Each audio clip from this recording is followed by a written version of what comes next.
They say if you listen too long, you'll hear your own death. I've been driving freight for 15 years, and there are only two things I believe without question. 1. Never take a hitchhiker after midnight. 2. Never tune your radio to 96.6 FM. It started on a route through Nevada's high desert. Endless road, nothing but darkness, and the occasional flash of a coyote in the headlights. I was flipping through stations, trying to find something to keep me awake, when I landed on a low, static-filled signal. A man's voice came through, slow, calm, like a late-night storyteller.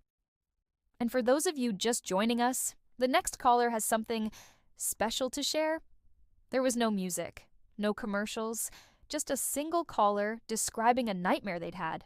They said they were standing in their bedroom, watching themselves sleep. A shadow moved in the corner. When the dream self woke, the shadow whispered their name, and they stopped breathing. The caller started crying. The host chuckled. Then the signal cut to a faint, irregular humming. I told myself it was just some weird late-night art show, until the host came back on and said my first name. My real first name. Don't be afraid, Aaron, it's almost your turn. I laughed nervously. Coincidence, right?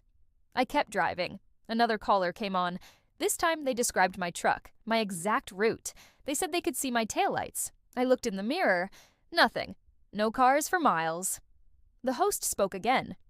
We're almost there. Time for you to join us. I reached for the dial to change stations, but it wouldn't move. It was frozen. The sound changed. An engine idling. Exactly like mine. Then footsteps. Breathing.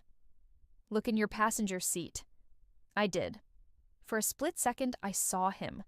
A pale man, eyes wide, wearing headphones. His mouth was open like he was screaming, but no sound came out.